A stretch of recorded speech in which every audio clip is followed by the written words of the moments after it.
in this class discussed for management accounting. First of all, management accounting means what is management?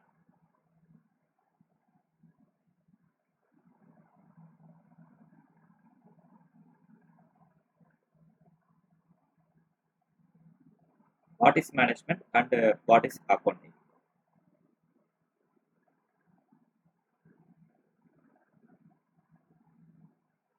Okay, so already நம்ம financial accounting, cost accounting பார்த்திருப்போம். Financial accounting நம்ம மேஜரா two parts தான் நம்ம பார்த்திருப்போம். Result and position.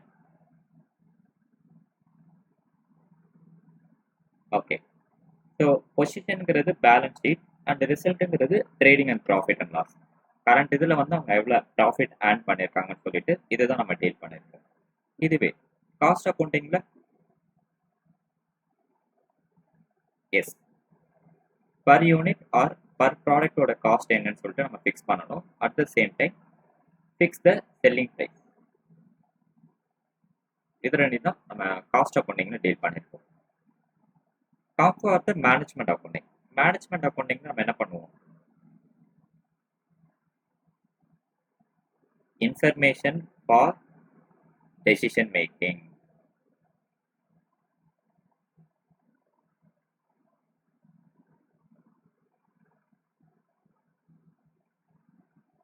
So இப்போ வந்து நம்ம ஒரு கம்பெனியில் வந்து ஒரு டெசிஷன் எடுக்க போகிறோம். இப்போ last year financial account and cost account statement வச்சுட்டு நம்ம கரண்ட் இயரில் வந்து நம்ம என்ன பண்ண போகிறோம்னா எய்தர் ப்ராஃபிட் வந்து இன்க்ரீஸ் பண்ணணும், இல்லை சேல்ஸ் வந்து நம்ம இன்க்ரீஸ் பண்ணணும்னு சொல்லிட்டு நம்ம டெசிஷன் மேக்கிங் எடுக்க போகிறோம். அதுக்கு ஹெல்ப்ஃபுல்லாக இருக்கிறது தான் மேனேஜ்மெண்ட் அக்கௌண்டிங். அண்ட் மேனேஜ்மெண்ட் அக்கௌண்டிங்கில் வேறு என்னென்ன நம்ம டீல் பண்ணுவோம்? Yes, ratio analysis. இப்போ நீங்கள் இன்வெஸ்ட்மெண்ட் பண்ணுறீங்க, அதுக்கு உங்களுக்கு எவ்வளோ ரிட்டர்ன் இருக்குது? Return on investment. இப்போ நீங்கள் வந்து 50 lakhs இன்வெஸ்ட்மெண்ட் பண்ணுறீங்க, அதில் 10% உங்களுக்கு ரிட்டர்ன் இருக்குது. இதை நீங்கள் வந்து ஃபைண்ட் அவுட் பண்ண முடியும். Next one cash flow. Cash flow statement. So உங்களோட பிஸ்னஸோட கேஷ் ஃப்ளோ வந்து எந்த அளவுக்கு இருக்குது? ரெகுலராக ஆப்ரேட்டிங் கேபிட்டலுக்கு உங்களால் கேஷ் ஃப்ளோ வந்து மேனேஜ்மெண்ட் பண்ண முடியுதா? இதெல்லாமே வந்து நம்ம இந்த பார்ட்டில் வந்து டீட்டெயில்டாக பார்ப்போம். And last one performance reporting. நம்ம ஒரு டார்கெட் ஃபிக்ஸ் பண்ணியிருப்போம், அதுக்கு எந்த அளவுக்கு நம்ம வந்து பர்ஃபார்மன்ஸ் பண்ணியிருக்கோம்னு சொல்லிட்டு அதோட ரிப்போர்ட்டை வந்து நம்ம டீல் பண்ணுவோம். கிளியரா? Yeah. So management accounting is the very very interesting chapter. Okay, so இதில் ஃபினான்ஷியல் இன்ஃபர்மேஷன் பார்த்தீங்கன்னா ஃபினான்ஷியல், நான் ஃபினான்ஷியல் அண்ட் இதில் வந்து accurate or broadly concept. Next one actual or estimated. ஆக்சுவல்னா என்ன, எஸ்டிமேட்டட்னா என்ன?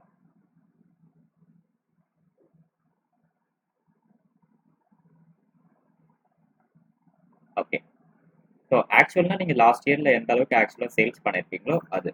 எஸ்டிமேட்டடுங்கிறது இப்போ கரண்ட் இயரில் ஏதாவது ஒரு சுச்சுவேஷனால உங்களால் சேல்ஸ் நடக்காமல் போயிடலாம். எதர் பேண்டமிக் லாக்டவுன் சுச்சுவேஷனாக இருக்கலாம், இல்லை வேறு ஏதாவது சுச்சுவேஷனாக இருக்கலாம், இல்லை கிளைமேட்டிக்கல் சேஞ்சஸ், இந்த மாதிரி ஏதாவது சுச்சுவேஷனால சேல்ஸ் சரியாக நடக்காமல் இருக்கலாம். சரிங்களா? Next one based on the past or future. And detailed or it aggregated form. Okay, இதெல்லாமே நார்மல் திங் தான். Either so variety of token or return form. Okay, so last year sales எல்லாமே வந்து ஒரு short மாதிரி நம்ம காமிப்போம்ல, profit வந்து நமக்கு எந்த அளவுக்கு இருக்குது, சேல்ஸ் வந்து நமக்கு எந்த அளவுக்கு இருக்குன்னு சொல்லிட்டு ஒரு சார்ட் மாதிரி நம்ம காமிக்கிறது தான். சரிங்களா? Related to profit and losses, cost and income, volumes, quality indicators, trend. Okay, profit and losses நம்ம ஆல்ரெடி ஃபினான்ஷியல் அக்கௌண்ட்டில் ஃபைண்ட் அவுட் பண்ணியிருக்கோம். And cost and income cost அக்கௌண்டிங்லேயே நம்ம டீல் பண்ணியிருக்கோம். Volume cost per unit. இப்போ நீங்கள் வந்து 10,000 யூனிட்ஸ் ப்ரொடக்ஷன் பண்ணுறீங்கன்னா ஒரு காஸ்ட்டோட ஒரு யூனிட்டோட காஸ்ட் என்ன, இதை நீங்கள் 20,000 ப்ரொடியூஸ் பண்ணுறீங்கன்னா அதில் ஒரு காஸ்ட்டோட பர் யூனிட் என்னன்னு சொல்லிட்டு ஒவ்வொன்றுத்துக்குமே நமக்கு டிஃபர் ஆகும். இன்கேஸ் நீங்கள் பல்காக ப்ரொடியூஸ் பண்ணுறப்போ உங்களுக்கு டோட்டல் ஓவரால் காஸ்ட் வந்து கம்மியாகும். ஆனால் அதில் என்ன ஒரு ப்ராப்ளம் இருக்குன்னா, நீங்கள் பல்காக ப்ரொடியூஸ் பண்ணீங்கன்னா அந்த டைம் பீரியடுக்குள்ளே உங்களுக்கு சேல் ஆகிடும். அப்படி சேல் ஆகலைன்னா எஸ் கூட்ஸ் வந்து எக்ஸ்பைரி ஆகிடும், அது மூலியமாக உங்களுக்கு லாஸ் வரும். ஓகேங்களா?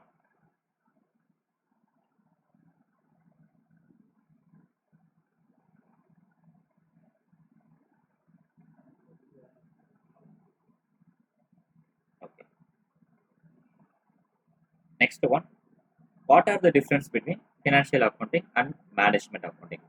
ஃபினான்ஷியல் அக்கௌண்ட்ஸ் ஆல்ரெடி நம்ம டீல் பண்ணியிருப்போம். Journal, ledger, trial balance, profit and loss, இதெல்லாமே பர்டிகுலர் பீரியட்க்கு நம்ம டீல் பண்ணுவோம். But management accounting makes effective decision about the business. So உங்களோட ஃபினான்ஷியல் ஸ்டேட்மெண்ட் வச்சு உங்களோட பிஸ்னஸ் வந்து இப்போ எந்த அளவுக்கு இருக்கு, நம்ம நெக்ஸ்ட் டெசிஷன் வந்து எப்படி மூவ் பண்ணலாம், இதை வச்சு தான் நம்ம வந்து மேனேஜ்மெண்ட் அக்கௌண்டிங்கை ஃபைனலைஸ் பண்ண முடியும் decision. Next one, application. So financial account பொறுத்த வரைக்கும் ட்ரூ அண்ட் ஃபேர் வியூவாக இருக்கும். மேனேஜ்மெண்ட் பொறுத்த வரைக்கும் மீனிங்ஃபுல் ஸ்டெப்ஸ் அண்ட் ஸ்ட்ராட்டஜிஸ். என்னென்ன ஸ்ட்ராட்டஜிஸ்லாம் நம்ம ஃபாலோ பண்ண போகிறோம், ஆல்ரெடி நம்ம ஸ்ட்ராட்டஜிக் மேனேஜ்மெண்ட்டில் இது நம்ம பார்த்துருப்போம். ஒரு கம்பெனியும் அவங்க என்னென்ன ஸ்ட்ராட்டஜி ஃபாலோ பண்ணுவாங்க, இதை ஸ்வாட்னு சொல்லுவோம். ஓகேங்களா? Strength, weakness, opportunity and threat. And scope பொறுத்த வரைக்கும் இதில் pervasive, not as much of management accounting. And இதில் வந்து மேனேஜ்மெண்ட் அக்கௌண்டிங்கில் ப்ராடர் கான்செப்ட். ஏன்னா ஃபினான்ஷியல் அக்கௌண்டிங்கில் நீங்கள் டீல் பண்ண போகிறது ரெண்டே விஷயம் தான், ரிசல்ட் அண்ட் பொசிஷன். இது மட்டும் தான் டீல் பண்ணுவீங்க. பட் மேனேஜ்மெண்ட் அக்கௌண்டிங் ஓவராலாக அந்த கம்பெனியே வந்து நெக்ஸ்ட் லெவலில் நீங்கள் மூவ் பண்ணுறதுக்கு என்னென்ன பண்ணணும்னு சொல்லிட்டு டீல் பண்ணுவீங்க. இன்ஃபர்மேஷன் பார்த்தீங்கன்னா இதில் வந்து குவான்டிட்டேட்டிவ் தான். இதில் குவான்டிட்டேட்டிவ் அண்ட் குவாலிட்டேட்டிவ் ரெண்டுமே இன்க்ளூட் ஆகும். ஸோ ஃபினான்ஷியல் அக்கௌண்ட் பொறுத்த வரைக்கும் எதுக்குமே டிபெண்ட் கிடையாது. நார்மலாக ஒரு டிரான்சாக்ஷன் வருது, அதுலேருந்து நீங்கள் Journal, ledger, trial balance, final accounts இதை நீங்கள் மேக் பண்ணுறீங்க. பட் மேனேஜ்மெண்ட் அக்கௌண்ட் அந்த மாதிரி கிடையாது. ஓகேங்களா? ஃபினான்ஷியல் அக்கௌண்டிங், காஸ்ட் அக்கௌண்டிங் இது ரெண்டுத்தையும் டிபெண்ட் பண்ணி தான் நீங்கள் ஒரு டெசிஷனே எடுக்க முடியும். ஸோ ஸ்டேஷனரி ரெக்யர்மெண்ட், ஒரு புக்ஸ் ஆஃப் அக்கௌண்ட் இதெல்லாமே நீங்கள் நார்மலாக வந்து மேனேஜ்லேயே நீங்கள் ஃபாலோ பண்ணி ஆகணும் ஆஸ் பர் கம்பெனிஸ் ஆக்ட் படி. பட் மேனேஜ்மெண்ட் அக்கௌண்ட்டுக்கு ரெகுலராக ஒரு ஃபார்மேட் கிடையாது. ஒரு கம்பெனிஸ்க்குமே வந்து இது டிஃபர் ஆகும். ஃபார்மேட் பார்த்தீங்கன்னா ஃபினான்ஷியல் அக்கௌண்டிங்னு சொல்லிட்டு ஸ்பெசிஃபிக் ஃபார்மேட் இருக்குது. Trading account, profit and loss account, அந்த பேலன்ஸ் ஷீட். பட் மேனேஜ்மெண்ட் அக்கௌண்ட்டுக்கு எந்த ஒரு ஃபார்மேட்டுமே கிடையாது. ஓகே, ஃபினான்ஷியல் அக்கௌண்ட்ஸை யாரெல்லாம் செக் பண்ணலாம்னா இன்வெஸ்டர்ஸ், ஸ்டேக் ஹோல்டர்ஸில் எல்லாருமே வருவாங்க. கிரெடிட்டார்ஸ், மேனேஜ்மெண்ட், இன்னும் சிஎஃப்ஓ, சிஇஓ இவங்க எல்லாருமே இதில் இன்க்ளூட் ஆகும். But management part only management, top level மேனேஜ்மெண்ட்டில் இருப்பாங்களா சிஇஓ, சிஎஃப்ஓ அவங்க மட்டும் தான் இதை டீல் பண்ணுவாங்க. Verifiable case, information presented is verifiable. But இதில் எல்லாமே வந்து நம்ம ப்ரிடிக்ட் பண்ணுறது தான். இப்போ லாஸ்ட் இயரில் நமக்கு இந்த சேல்ஸ் நடந்திருக்கு, நெக்ஸ்ட் இயரில் நமக்கு சேல்ஸ் வந்து இன்க்ரீஸ் ஆகும்னு சொல்லிட்டு ஜஸ்ட் ப்ரிடிக்ட் பண்ணுறது தான். ஸோ அதை இமீடியட்டாக நம்ம வெரிஃபைலாம் பண்ண முடியாது. Is it clear? Okay, next part, difference between cost accounting and management accounting. Okay, cost accounting revolves cost computation. Yeah, so ஒரு யூனிட்டோட காஸ்ட் என்ன, நம்ம செல்லிங் ப்ரைஸ் வந்து எந்த அளவுக்கு ஃபிக்ஸ் பண்ணணும்னு சொல்லிட்டு காஸ்ட் கம்பெடிஷனில் பார்த்துருக்கோம்.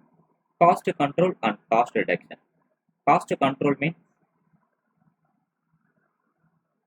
ஸோ காஸ்ட் கண்ட்ரோல்னா உங்களோட காஸ்ட்டை வந்து லிமிட் பண்ணுறது. இப்போ எக்ஸாம்பிளுக்கு நீங்கள் வந்து ஒரு பட்ஜெட் வச்சுருக்கீங்க, இந்த அளவுக்குள்ள தான் நம்ம ப்ரொடக்ஷன் வந்து மேக் பண்ணோம்.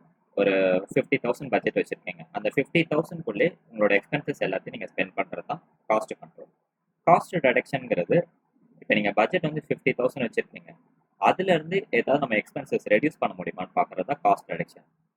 ஈவன் தோ ஒரு 48,000க்குள்ளே நீங்கள் முடிச்சிட்டிங்கன்னா அதான் காஸ்ட் ரிடக்ஷன். அந்த 2,000 உங்களுக்கு டிக்ரீஸ் ஆகுது, அது காஸ்ட் ரிடக்ஷன். காஸ்ட் கண்ட்ரோல்னா ஒரு லிமிட் ஃபிக்ஸ் பண்ணிட்டு அந்த லிமிட்குள்ளே எக்ஸ்பென்சஸ் வருது. ஓகேங்களா? Management accounting as usual, effective decision about operation of the business. ஓகேங்களா? யா, ஸோ இப்போ நீங்கள் காஸ்ட் ஷீட்டில் என்ன பண்ணியிருப்பீங்க, மெட்டீரியல், லேபர், எக்ஸ்பென்சஸ் இதை மட்டும் தான் டீல் பண்ணியிருப்பீங்க. அதை தவிர்த்து வேறு எதுவுமே நம்ம பெருசாக டீல் பண்ணியிருக்க மாட்டோம். எந்த அளவுக்கு ப்ரொடக்ஷன் நடக்குது இது பேஸ் பண்ணி தான் டீல் பண்ணியிருப்போம். பட் மேனேஜ்மெண்ட் அக்கௌண்டிங்கிறது அந்த ப்ரொடக்ஷனை நம்ம எப்படி வந்து இன்னும் எஃபிஷியன்ட்டாக பண்ணலாம், இல்லை நம்ம எப்படி வந்து ஸ்டெப்ஸ் வந்து ஏதாவது நம்ம நியூ ஸ்டெப்ஸ் வந்து நம்ம ஃபாலோ பண்ணலாம், இதெல்லாமே டீல் பண்ணுறது மேனேஜ்மெண்ட் அக்கௌண்டிங். ஓகே, அப்ளிகேஷன் பொறுத்த வரைக்கும் cost accounting beyond the budget base பண்ணியிருக்கும். ஓகேங்களா? But management accounting is the big picture how management should strategise. So இதை சிம்பிளாக உங்களுக்கு சொல்லணும்னா விஷன் சொல்லிக்கலாம். ஓகேங்களா? மேனேஜ்மெண்ட் அக்கௌண்டிங்கிறது அவங்க நெக்ஸ்ட் லெவலுக்கு அவங்க மூவ் பண்ணுறதுக்கு என்னென்ன ஸ்டெப்ஸ்லாம் அவங்க எடுக்கணும், என்னென்ன ஸ்டெப்ஸ்லாம் ஸ்ட்ராட்டஜிஸ்லாம் அவங்க ஃபாலோ பண்ணணும், இதை பற்றி தான் டீல் பண்ணியிருப்பாங்க. ஸோ ஸ்கோப் பார்த்தீங்கன்னா ஆஸ் யூஷுவல் நம்ம அங்கே பார்த்த மாதிரி தான், ஃபினான்ஷியல் அக்கௌண்ட்ஸ் இது மாதிரி தான். இதில் ப்ராடர் அண்ட் நார்டர். மெஷர் பார்த்தீங்கன்னா இங்கேயே குவான்டிடேட்டிவ் தான், ஹவு மெனி ப்ராடக்ட்ஸ் வந்து ப்ரொடியூஸ் பண்ணியிருக்காங்க. இங்கே குவான்டிடேட்டிவ் அண்ட் குவாலிட்டேட்டிவ் ரெண்டுமே இன்க்ளூட் ஆகும். சப்செட், ஸோ காஸ்ட் அக்கௌண்டிங்கில் one of the many subset of management accounting. Okay, management accounting is the universal set.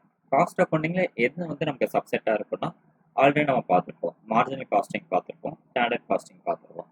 இது எல்லாமே மேனேஜ்மெண்ட் அக்கௌண்டிங்ல ஒரு பார்ட்டாக நமக்கு சப்செட் ஆகும். மேனேஜ்மெண்ட் மார்ஜினல் காஸ்டிங்ல நம்ம 2 டைப் பார்த்துருப்போம். ஃபர்ஸ்ட் ஒன் அப்சார்ப்ஷன் காஸ்டிங் பார்த்துருப்போம். Next one decision making part பார்த்துருப்போம்.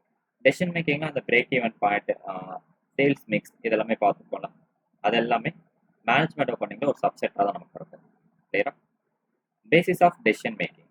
காஸ்ட் அக்கௌண்டிங்கை பொறுத்த வரைக்கும் டெசிஷன் வந்து making very less for historic information. ஏன்னா உங்களுக்கு வந்து full and full historic information மட்டும் தான் இருக்கும். அதை வச்சு இவங்க வந்து டெசிஷன் மேக்கிங் எடுக்க முடியாது. பட் மேனேஜ்மெண்ட் அக்கௌண்டிங் அந்த ஹிஸ்டோரிக் இன்ஃபர்மேஷனை வச்சுட்டு ஜஸ்ட் ப்ரெடிக்ட் பண்ணுவாங்க. நெக்ஸ்ட் ஃபினான்ஷியல் இயரில் நம்ம எதாவது இம்ப்ரூவ்மெண்ட் பண்ண முடியுமா, இதெல்லாமே ப்ரெடிக்ட் பண்ணுவாங்க. அண்ட் ஆடிட் பொறுத்த வரைக்கும் கம்பல்சரி, காஸ்ட் அக்கௌண்டிங்கும் சரி, ஃபினான்ஷியல் அக்கௌண்டிங்கும் சரி, ஸ்டாச்சுனரி ஆடிட் கம்பல்சரி இருக்கும்.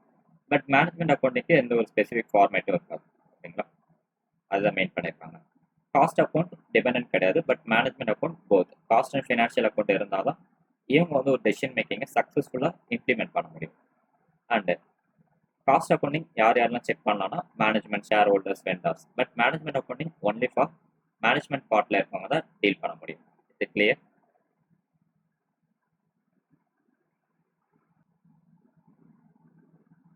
Okay.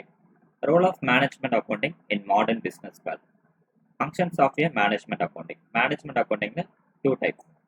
First one planning and accounting. Okay, நம்ம நெக்ஸ்ட் என்ன பண்ண போறோம்னு சொல்லிட்டு ஒரு பிளானிங் வச்சிருக்கோம். அதுக்கான accounting.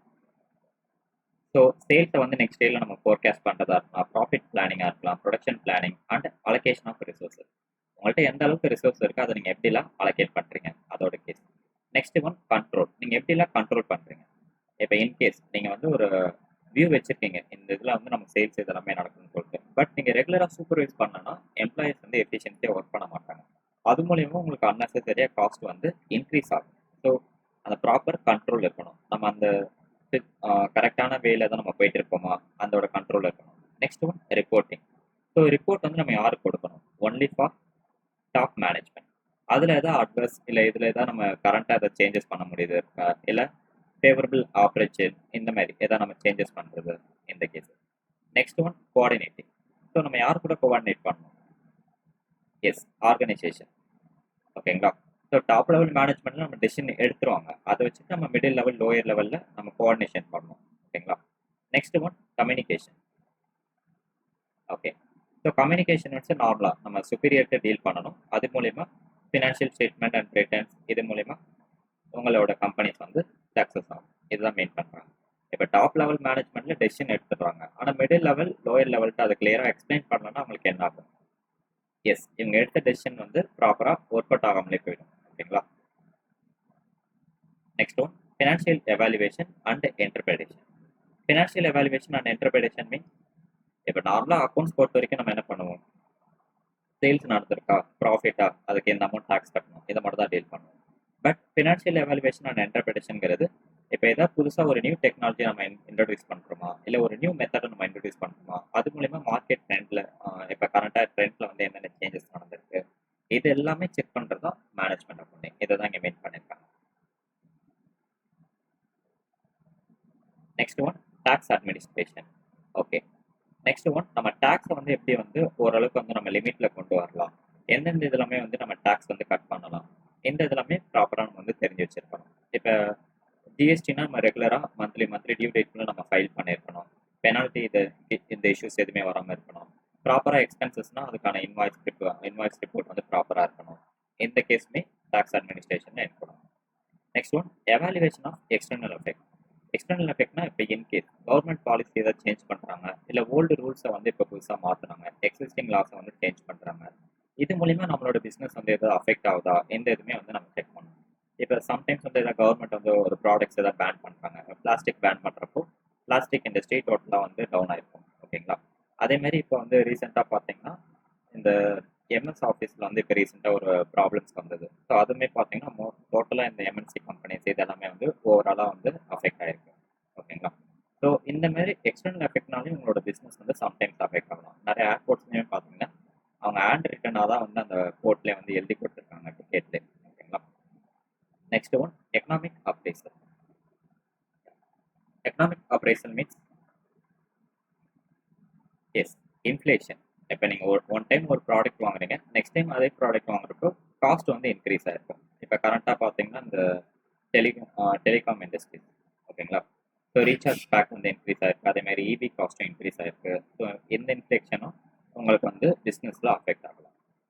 Asset production, asset production நம்ம ஆல்ரெடி பார்த்தது தான். ஆனால் அது செப்பரேட்டாக நம்ம ரெஜிஸ்டர் பண்ணணும். நம்ம கம்பெனிஸ்ல என்ன பார்த்துப்போம், செப்பரேட் லீகல் என்டிட்டின்னு பார்த்துப்போம். அதே கான்செப்ட் தான், இல்லைங்களா. இது எல்லாமே general point. Next one, the management accounting அந்த modern business world. Okay, global competition. Okay, இப்போ நீங்கள் வந்து ஒரு ப்ராடக்ட் வந்து சேல் பண்ணுறீங்க, அதுக்கு குளோபல் லெவலுக்கு என்னென்ன காம்படிஷன் இருக்குது இது எல்லாமே நம்ம டீல் பண்ணணும்.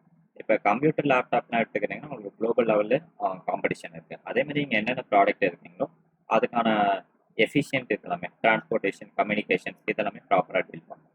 Next one, changing product life cycle. Okay, so இப்போ நீங்கள் வந்து ஜென்ரேஷனுக்கு ஏற்ற மாதிரி உங்களோட ப்ராடக்ட்லையும் நீங்கள் வந்து சர்டன் இம்ப்ரூவ்மெண்ட் வந்து நீங்கள் ஆட் பண்ணணும். ஆட் பண்ணாமல் வந்துட்டிங்கன்னா உங்களால் என்ன பண்ண முடியாது, மார்க்கெட்டில் ஒரு சர்டன் ஸ்டேஜுக்கு மேலே உங்களால் சர்வே பண்ண முடியாது. எக்ஸாம்பிளுக்கு இந்த பட்டன் மொபைல் ஃபோன்ஸ் இதெல்லாமே நம்ம பார்த்துருக்கோம்ல, அதே கேட்டகரி தான். நெக்ஸ்ட் ஒன், அட்வான்ஸ் இன் மேனுஃபேக்சரிங் டெக்னாலஜி. இப்போ ஏதாவது ஒரு புதுசாக ஒரு டெக்னாலஜி வருதுன்னா அது மோரோவர்ஸ் வந்து நம்ம அடாப்ட் பண்ணுற மாதிரி தான் பார்ப்போம். இன்கேஸ் நம்ம அடாப்ட் பண்ணாமல் எதுவுமே இல்லாமல் கொண்டு வந்தோம்னா ஃபியூச்சரில் நம்மளால சர்வே பண்ண முடியாது, ஓகேங்களா. High quality innovative product at a low காஸ்ட்டில் வந்து நம்ம மோரோவர்ஸ் கொண்டு வரோம், ஓகேங்களா. இப்போ நம்மளே கரண்டாக கூட பார்த்துருப்போம், எலக்ட்ரானிக் பைக், எலக்ட்ரானிக் கார்ஸ் இது எல்லாமே நமக்கு வந்து ரெகுலராக வந்துட்டு தான் இருக்குது, ஓகேங்களா. அதே மாதிரி ஒரு இனோவேட்டிவ் ப்ராடக்ட்ஸ் இது எல்லாமே வந்து நமக்கு ரெகுலராக இருந்ததுன்னா அப்கமிங்கில் வந்து உங்களால் வந்து டெக்னாலஜிக்கு ஏற்ற மாதிரி நீங்கள் மேனுஃபேக்சரிங் ஆஃப் கூட்ஸில் வந்து இம்ப்ரூவ்மெண்ட் வந்து கொண்டு வர முடியும். Impact of information technology. Impact of information டெக்னாலஜிங்கிறது நார்மலாக வந்து நமக்கு இ-காமர்ஸ் தான், ஓகேங்களா. ஸோ எந்த அளவுக்கு நீங்கள் வந்து ஆன்லைன் டிரான்சாக்ஷன் மேக் பண்ணுறீங்க, எந்த அளவுக்கு வந்து நீங்கள் போர்ட்டல் இப்போ ஃப்ளிப்கார்ட், அமேசான் இதெல்லாமே நீங்கள் ஆர்டர் பண்ணிங்கன்னா உங்களுக்கு 2 or 3 days டெலிவரி ஆகிடுதுல, அந்த கேஸ் தான் இதில் டீல் பண்ணியிருக்காங்க, ஓகேங்களா. Next one, environmental and sustainability issues. Environmental and sustainability இஷ்யூஸ்னால்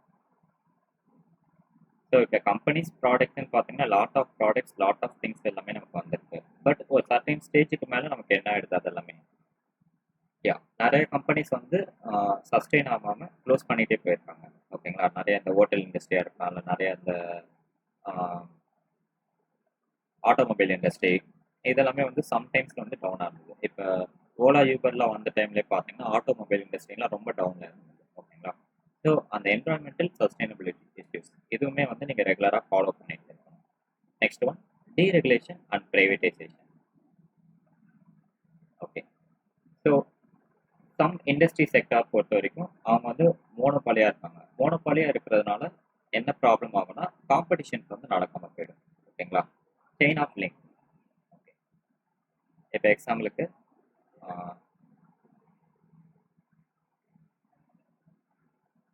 tea time, chaiwala இதெல்லாமே எடுத்துக்கிட்டிங்கன்னா உங்களுக்கு நிறைய இடத்துல ஃப்ரான்ச்சைஸ் எடுத்திருப்பாங்க, ஓகேங்களா.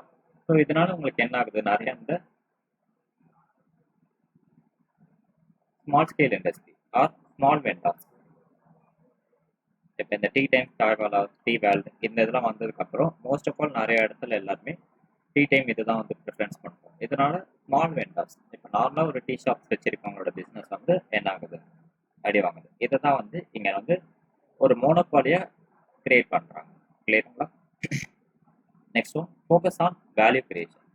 ஓகே, இப்போ வந்து நீங்கள் வந்து ஒரு ப்ராடக்ட் விற்கிறீங்க, அந்த ப்ராடக்ட் விற்கிறீங்கன்னா அதுக்கு வந்து வேல்யூ வந்து நீங்கள் இம்ப்ரூவ் பண்ணணும். இப்போ எக்ஸாம்பிளுக்கு ஆண்ட்ராய்டும் மொபைல் ஃபோன் தான் சேல் பண்ணுறாங்க, ஆப்பிள் கம்பெனி மொபைல் ஃபோன் தான் சேல் பண்ணுறாங்க. பட் ப்ரைஸ் அமௌண்ட் பார்த்தீங்கன்னா ரெண்டுத்துக்கும் டிஃப்ரென்ஸ் இருக்கும். ஏன்னா ஆப்பிள் கம்பெனி அவனோட கம்பெனிஸில் வந்து வேல்யூ கிரியேட் பண்ணியிருக்காங்க, அந்த ப்ராடக்ட்ஸில் வந்து வேல்யூ வந்து ஆட் பண்ணியிருக்காங்க, சரிங்களா. Next one, customer orientation. So இது எல்லா ஃபேக்டருமே நம்ம பார்த்தாலுமே மெயினான ஃபேக்ட் வந்து கஸ்டமர் ஓரியன்டேட் தான். உங்கள் ப்ராடக்ட்டை யூஸ் பண்ணுற கஸ்டமருக்கு வந்து அதில் சாட்டிஸ்ஃபேக்ஷன் இருக்கா, இது எல்லாமே வந்து ஓவரால் செக் பண்ணணும். அதே மாதிரி ஆஃப்டர் சேல் சர்வீசஸ், இப்போ மொபைல் ஃபோன்ஸ் இதெல்லாமே பார்த்தீங்கன்னா ஆஃப்டர் சேல் சர்வீசஸ் கரெக்டாக இருந்தால் தான் ரெகுலராக உங்கள் கம்பெனி ப்ராடக்ட்ஸை பை பண்ணுவாங்க. ஆஃப்டர் சேல் சர்வீசஸ் கிளியராக இல்லைன்னா உங்கள் கம்பெனி ப்ராடக்ட்ஸை பை பண்ண மாட்டாங்க, கிளியரா.